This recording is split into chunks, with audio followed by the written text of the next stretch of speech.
One thing I like about this game is that it is so short in a way. You don't have to sink a lot of endless hours into it, so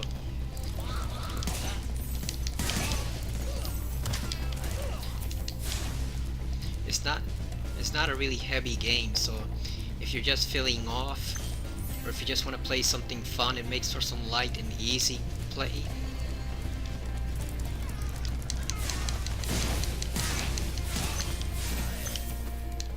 Like, not in that sort of casual games way, you know, where the games just suck, like a lot of phone and mobile games. But I mean, like the Mario games, where it's just pure like fun. Like, you're not really into it for a deep story or to witness something epic. You're just there to see the game and enjoy it.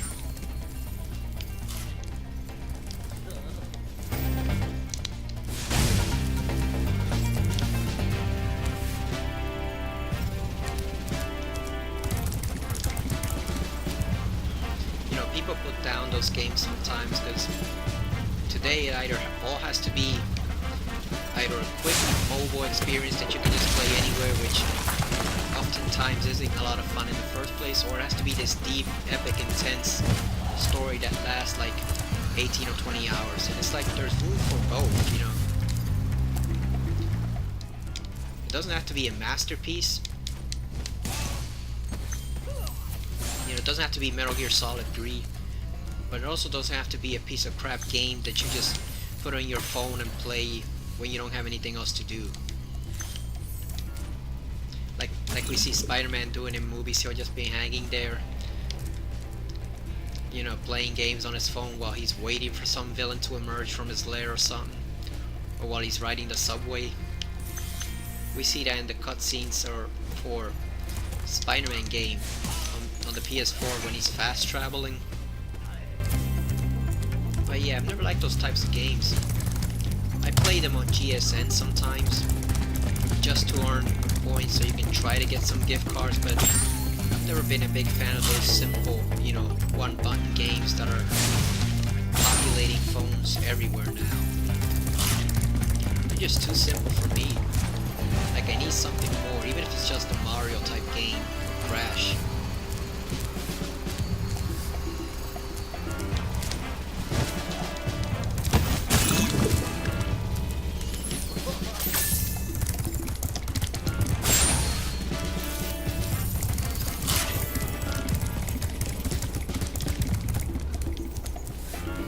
So we did try Canyon.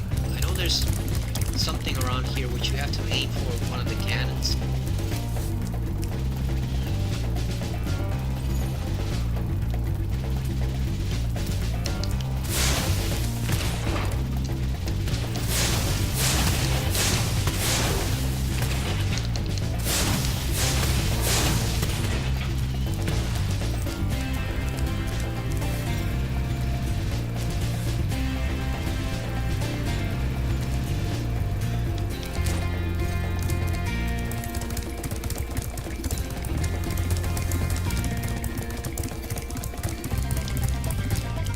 As big as the mobile games market is nowadays, it's really no substitute for old-fashioned game development. Because they tried that with Mario, even like they do the whole Mario Run thing, Mario Go, something like that, one of those mobile type games for Mario.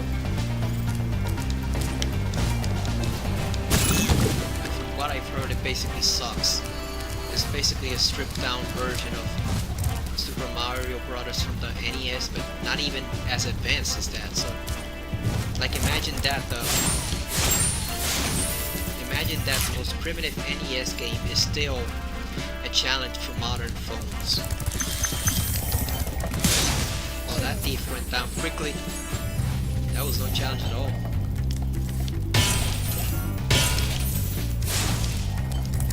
Yeah, so I think if you can't even get something like Mario on a phone, there's no way you're gonna get an epic story in there. Or if you just want to do just a regular platforming game, that's not gonna fit on a phone either.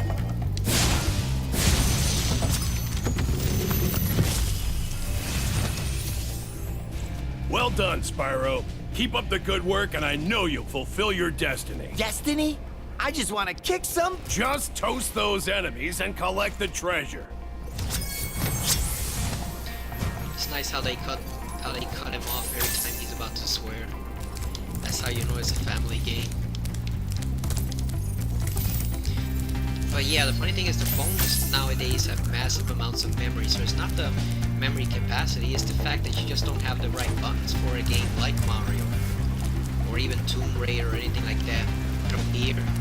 So like the best you can do is just stripped down versions of those games, which really ultimately sucks because what makes those games epic is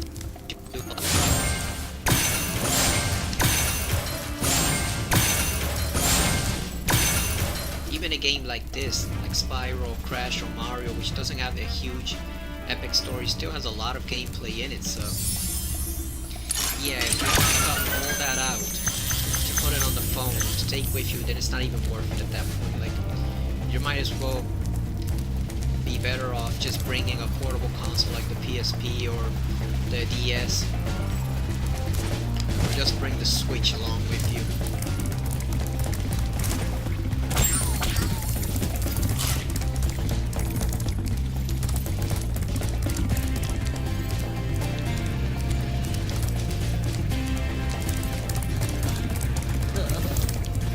I can't believe how fast you found so much stolen treasure.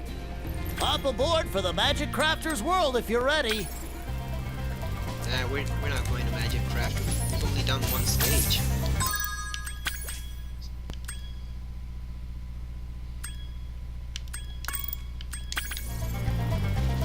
So how many stages are there in this world? 'Cause oh, there's Cliff Town.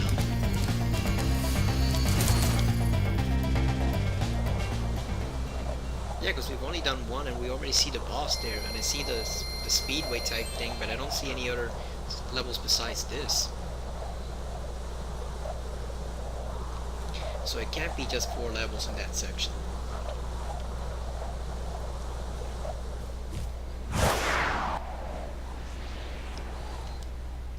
But yeah, one of the games I'm really interested in, one of the other games that I'm gonna buy when it comes out is the Persona game. It's the sequel to Persona Q, Shadow of the Labyrinth.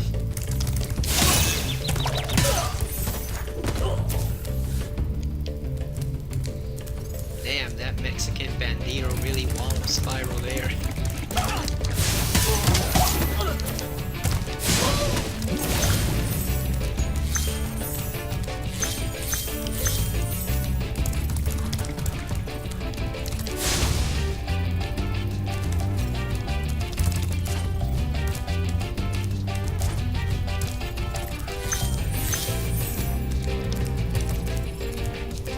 Yeah, the enemies can pack a punch, but Spyro has 3 hit points and the game's not that tough anyway, so as long as you stay on your guard and don't make too many crazy jumps or lose track of things, you shouldn't have too much trouble with most of the enemies in this game, or most of the jumps.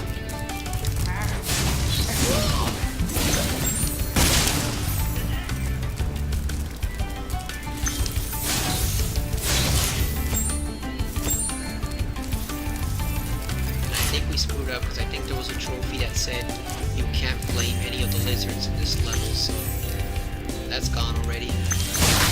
Just have to come back and try it again.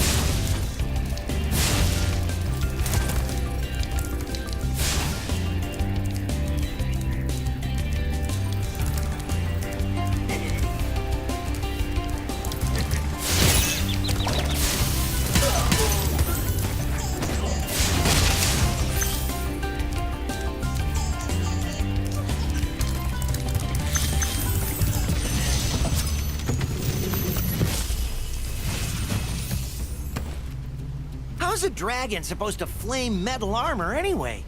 Remember, Spyro, flame won't work on metal, but charging with your horns, that should do the trick. Now that's an impressive club. Look at that thing.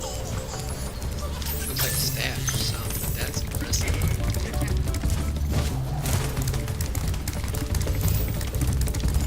Oh, now see, now this is what I hate, when they run so close to the edge.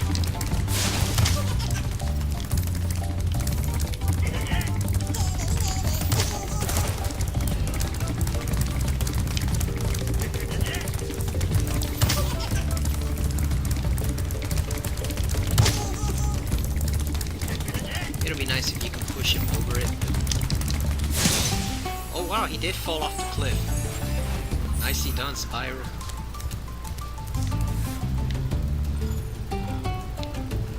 Oh, okay, so they actually did this one like it's basically built on a desert, so that's nice. Like I said countless times already, but it's not just a void that you saw in the PS1 games.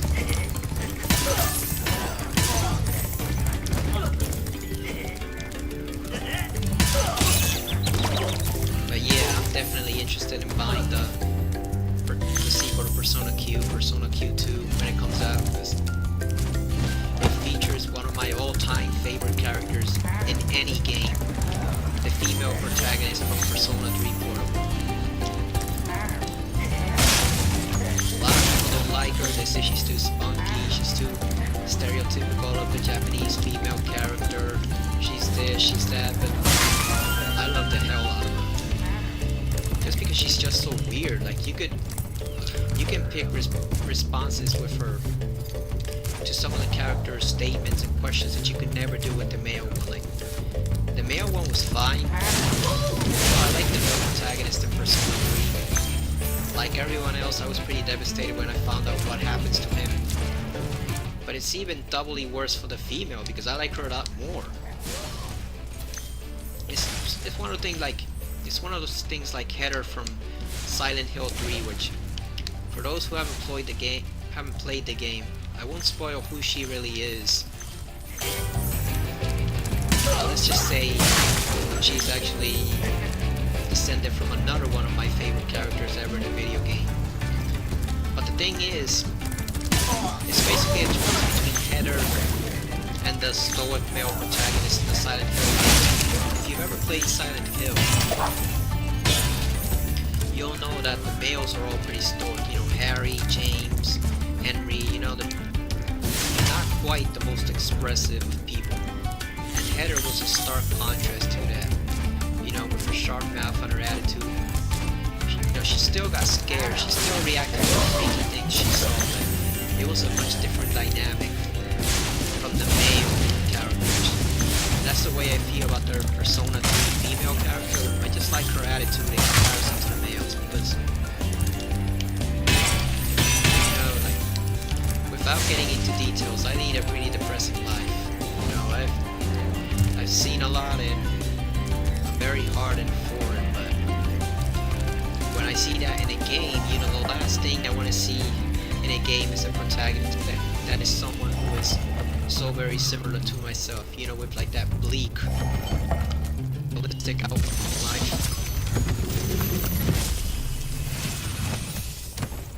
Hey, what's on the other side of that river? Why don't you glide there and find out? Come on, Spyro, it's not like you can't see what's on the other side of that river. It's right there in plain view. It's vultures and basically little castles and posts. So yeah, I don't like seeing people who are so similar to myself and like they have like this depressing outlook on life and games, you know. And that's the thing about the male protagonist, is that by their own admission, he's basically like a very nihilistic person. Not spiteful or hateful, he just has a dark, bleak outlook on life because of what happened to him. And that hits a little too close to home. Like, I didn't endure the same tragedy he did, but at the same time, like, I don't, you know, I need to see someone positive and uplifting in a game sometimes. And so the female protagonist was a nice breath of fresh air. Because she is spunky and she is smart-assed. And you know, she is playing weird at times. Like some of her dialogue choices are like just plain weird.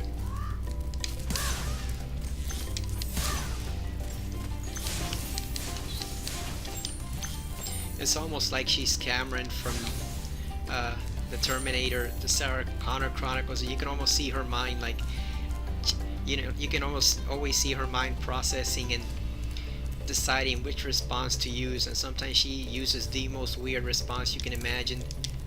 But I like characters like that. There's a section on TV tropes for it.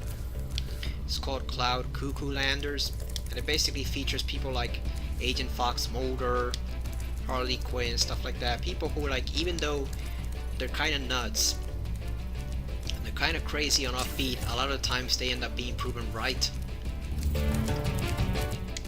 That's how I feel the main protagonist from the Persona 3 portable games is, so I like her a hell of a lot more than I like, what's his name, Makoto Yuki.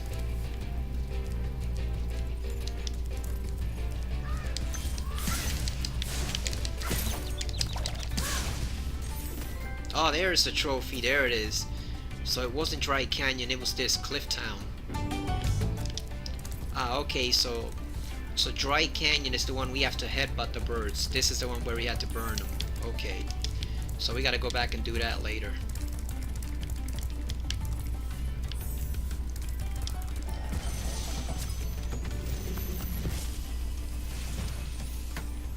You've reached the highest point in Clifftown. You can get to almost anywhere from here. If I were you, I'd use that whirlwind over there. Thank you for the advice. I didn't see that.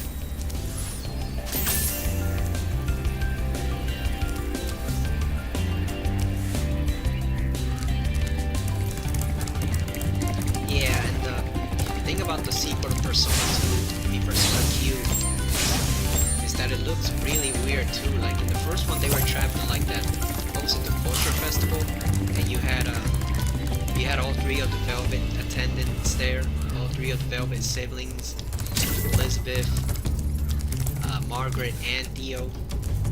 I love Elizabeth. She's so weird. You know, Theo. I like Theo okay, but the thing about Theo is I can't stand his voice. Like, you know, the voice they picked for the American one, it's a little too dramatic. It's over dramatic. And it's so deep too, like it's just not at all the voice that I'd imagine for a guy like him. It's similar to what happened in the Star Wars Jedi Starfighter, where you had Siri Tachi, who was basically Obi-Wan's love interest, and you had her master, Ari Gallia. And I've known about those two characters for the longest time, and I was a great fan of Siri's. I really like Siri, especially over Duchess Satine. But the thing is, when I finally heard them in the game, you know, it was like their voices were completely mismatched. You know, like Ari had the voice that I imagined Siri having, and Siri had the voice that I imagined Ari having, and it was like, what the hell? Like, it just, you know, I know that's the voice LucasArts chose to give him, so I guess those are the official canon voices, but they sounded completely the opposite of what I would have done. Like, they basically each sounded like I imagined the other one would have sounded. So like, that was a weird adjustment to make. And it's kind of the same with Theo. Like, he just does not sound like I would imagine a guy like him sounding. You know, he looks really light and, you know, pale, and he looks really young, and I just don't imagine him having that deep voice. I don't like it. So he's okay, but still better than Margaret though.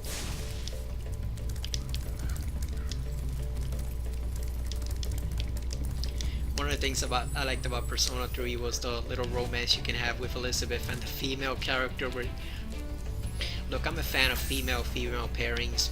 I admit I like some of them, especially because in most female pairings, no matter what it is, a game, a TV show, a movie, the male just acts so stupid sometimes. Like, you know,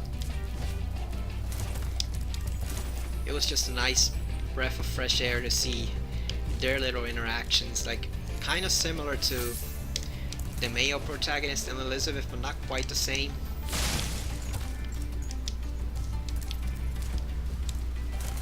But I just like the end cutscene of that little romance between her and the female protagonist, where at the end you can select. Here's what Atlas did. They didn't really want to give you make it obvious that it's, you know, two women getting together. So like, they kind of give you the first option, which is you really feel nothing for her, she's just a good attendant. Then they give you the second option, which is we're gonna be nice good friends, which a lot of people seem to prefer on YouTube. I think it sucks, but whatever. And then they give you the third option, which is just 3 dots right there. And you all know what those 3 dots mean. And then if you choose that, like, it's like the most awkward conversation you can imagine.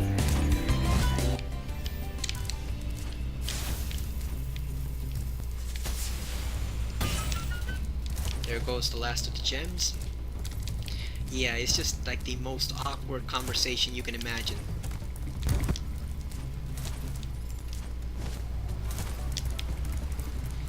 Like Jack kissing the Baron's daughter in Jack 3, kind of awkward.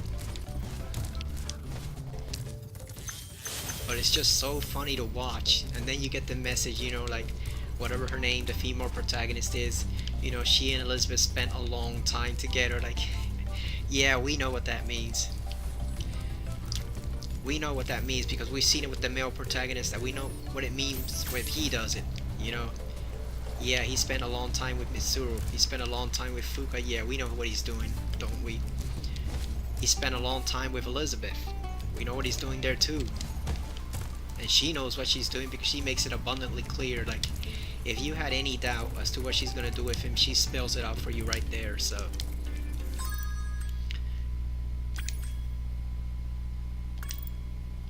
Alright, so we're missing one gem worth 2. So it's gotta be around here somewhere. Yeah, so I love the pairing of Elizabeth and the female protagonist. It's one of those things where, you know, the female protagonist is already weird, and then you have Elizabeth, who's even weirder, and it just makes for a really fun pairing that you don't see often. You know, versus the male protagonist and Elizabeth pairing, where it's just, she's weird but he's just the same old stoic, you know, male character we've seen in any number of games.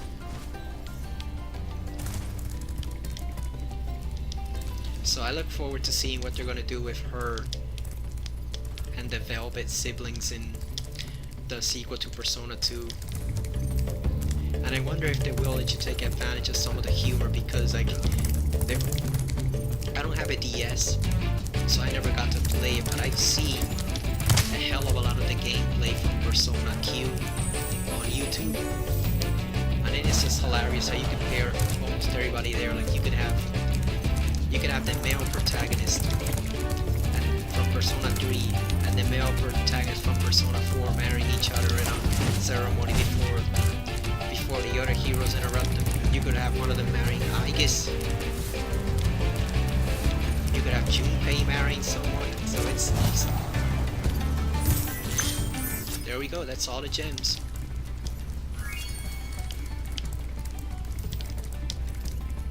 Man, this game goes by quickly.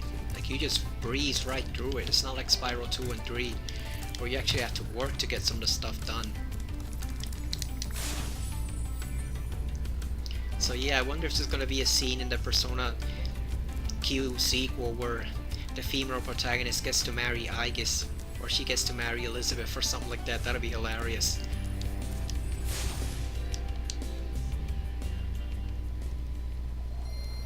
That's what I do in my playthrough, you know. Why am I gonna play it like the normal relationship that everybody always plays as? Like, hell no, man, I'm gonna do something different. So like, I always end up picking Elizabeth for the female protagonist instead of Dio. So in the end, it's just the female protagonist and Elizabeth in her bedroom, instead of Dio, which is the one you're supposed to pick. You know, you're supposed to go for the new story, but no, I just pick Elizabeth and get the same interactions I did with the male one, only with the female protagonist.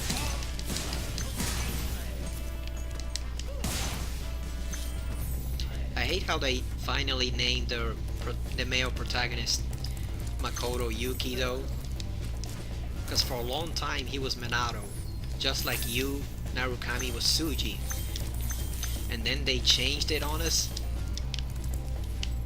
And oh god, I do not like the name Makoto Yuki. You know, I get why they did it, because it's basically a gender neutral name. Like, you can use it for a male, you can use it for a female, but I just don't like it. And I don't like the name they picked for you, because I thought Suji was much better, because at least you can pronounce it clearly, whereas you can obviously see the difficulty you would have in a sentence using that name. Alright, so should we do Ice Cameron or should we do Dr. Shem?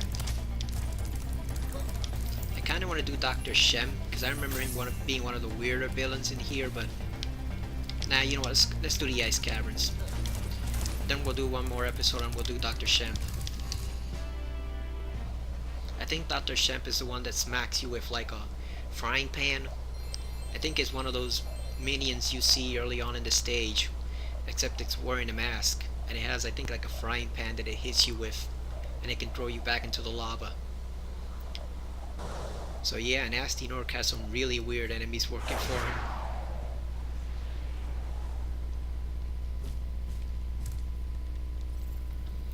Okay, so this actually is one of the more challenging levels in the game, simply because of the ice. Like, it is possible to slip. If you're trying to get someone far, it is possible to slip and fall down here. It's very easy. The stage has some treacherous levels here, so you do have to watch your step. You can see it's nothing but void down there. Damn, there goes the son of a bitch.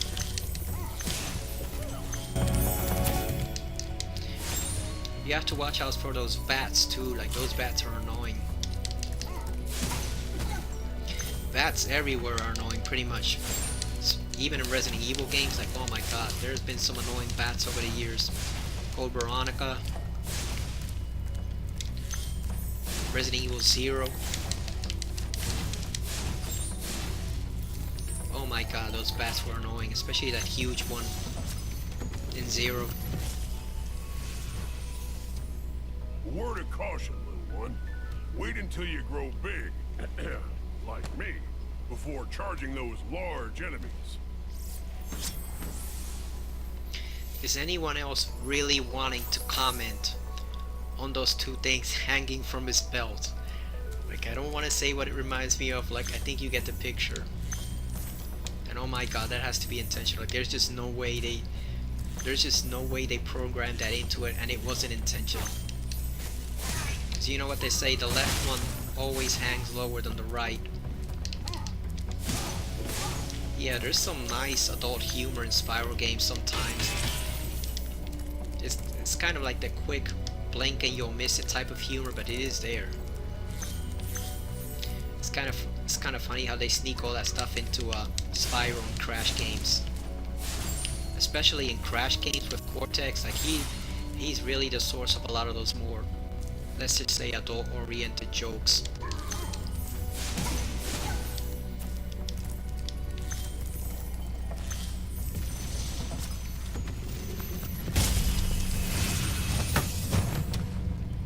Spyro, some big Norks up ahead are wearing armor, and in the ice cave, armor can make their feet very slippery. It'd be nice if you could get some of those weapons too, miniature Spyro style. Get a nice bow caster, or a nice club or something like that. That guy reminds me of Yano's Soldier too. Blue feathery wings. What the hell's going on there? I know it's not an homage to him because Spyro came out way before Soul Eater 2 originally, but yeah, that guy really reminds me of Yano's Soldier.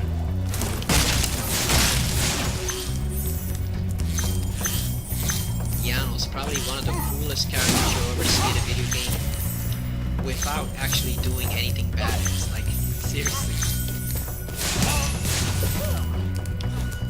The man is a cream puff at fighting, but when it comes to his overall demeanor and attitude, oh yeah, he's a badass. Like, he basically survived an entire cataclysm that killed off his entire species. It caused him to commit suicide. They all died except for him. And he had nothing to go on besides obligation, but that was actually enough for him.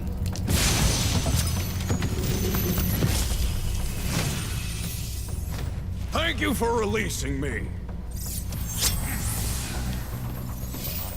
You know, all the other weenies killed themselves in that universe, but not him. He was like, "No, man, I'm gonna do my duty." And he did it for thousands of years by himself. So I have great respect for Janos, even if he does turn out to be severely misguided about certain things, to say the least. Like, he really is one of the more tragic characters in the whole series, not just in his game.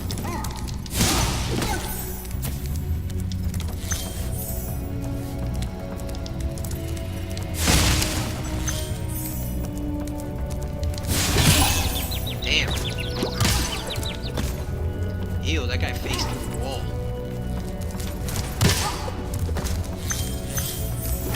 Isn't it funny how we're in 2018? We have these ultra advanced consoles. You know, PS4, Xbox One. And we still can't solve the problem of characters phasing through walls. Just shifting right through the walls. It's happened in Spider-Man. It's happened in Batman. The Arkham games, Arkham Asylum, Arkham City, Arkham Knight, Arkham Origins. You know, it's like, try as they might, as hard as they try, they still can't get the problem of phasing characters like that fixed. And it does take you a bit out of the game for a moment when you see somebody phase shift right through a wall. Oh my god, especially in superhero games. I don't mind it so much in games like this, because, you know, this is meant to be a fun, silly cartoon world, but when you see it in so-called realistic-looking superhero games, or action games like Metal Gear Solid or Batman, or Spider-Man, it bothers some people. I know it bothers Vash, the guy I watch on YouTube when that happens. You know, he calls it gross. Yeah, I wonder when they're finally going to solve that problem, actually. Or if it ever is going to be solved. You know, are we still going to be playing, you know, 10 or 15 years from now on the PlayStation 5 or PlayStation 6? We're still going to be dealing with characters phasing through walls. That'll be something.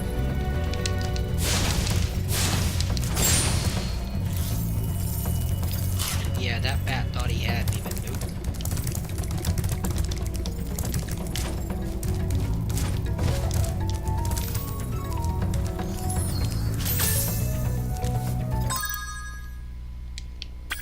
We have a lot left to go. Like, I thought we were almost done.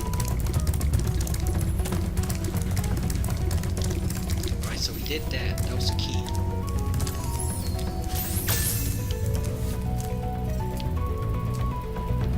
We did that. Alright, let's go in here and see if there's anything else.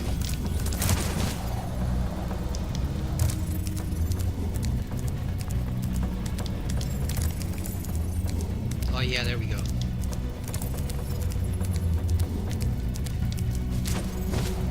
So yeah, I wonder what the plot is going to be in Persona Q2. Because they show them all in the movie theater, it looks like they're all brainwashed. And it looks like the female and male protagonists are meeting at the same time, which... that's always fun when you have two characters who shouldn't meet and they suddenly meet in a game. That's awesome. To see their reactions to each other and use reaction to both of them to see which one of them he gets along better with. Probably the girl, because you know Yu Narukami is a ladies' man.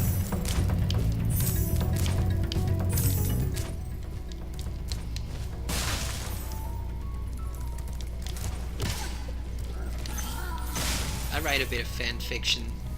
Not heavy fan fiction, just a little bit from time to time.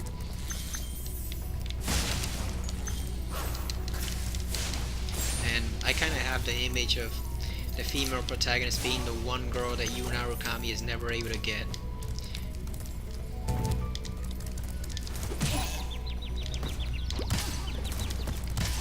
You know, no matter what weird circumstances they meet under, she's the one girl who doesn't fall for him because, let's face it, almost everybody else falls for Narukami, even the male Even the male characters, even the guys are going crazy over this guy. Oh wow, we earned a trophy. Triathlon. I think that was the one you get for taking out all the 3 skiing Norks in a row.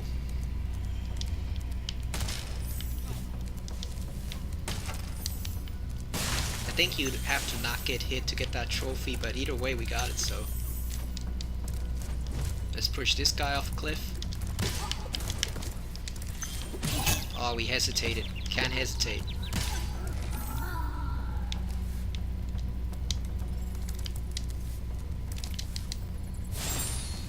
So yeah, one thing about the Persona characters, the protagonists, is what they're called wild cards, and a lot of people speculated that part of their talent for all of them is knowing how to read people, you know, and knowing what to say to get them on their side, what to say, what to do to get them to confess things to you. That's part of how they gain their power.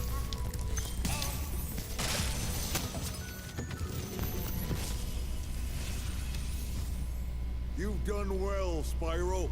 Some dragons thought you weren't ready, but I knew they were wrong. I'm ready, all right. Ready for what? Yeah, right, that guy's sucking up to Spyro. You know, now that he's a hero, he's gotta suck up to him. Anyway, I just envision the female protagonist being the one girl who's not buying the crap that Yuna Rukami's selling if they ever do meet.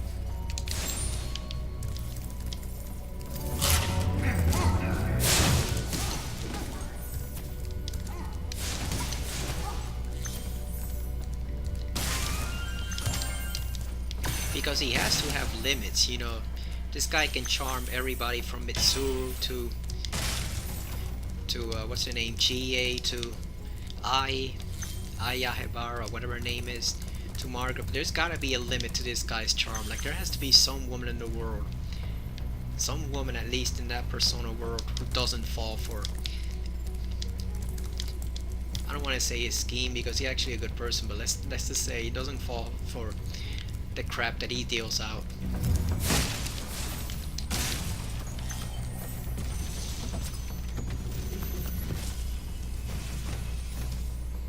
Thanks for freeing me, Spyro. And now, where was I?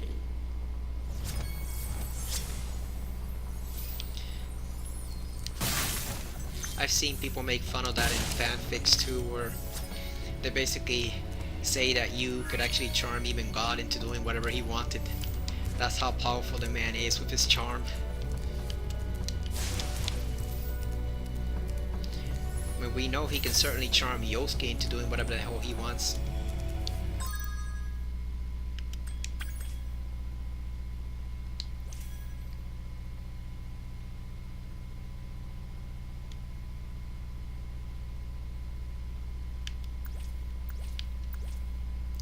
Alright, so we gotta get it perfect on Dr. Shemp, which I think is gonna be more difficult than you'd expect, because I think he's one of the bosses where he actually can hit you pretty quickly if you're not careful.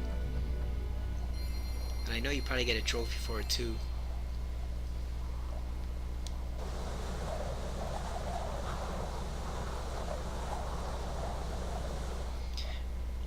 One thing I also liked about the Persona Q scenario, and before I let that subject go, was basically how they did comedy, they did horror, they did everything, romance pretty much in that game. Like, there was that one scene I watched on YouTube where they're all hiding in the bathroom from that walking doll, FOE. It's basically a big shadow, but they're all hiding in those stalls from like that creepy ass doll that looks like something straight out of Silent Hill. That was hilarious. So like, it'll be even more hilarious to have the female protagonist in there, because I really want to see what she acts like and sounds like, you know, outside of the Persona 3 game, because there you're controlling her.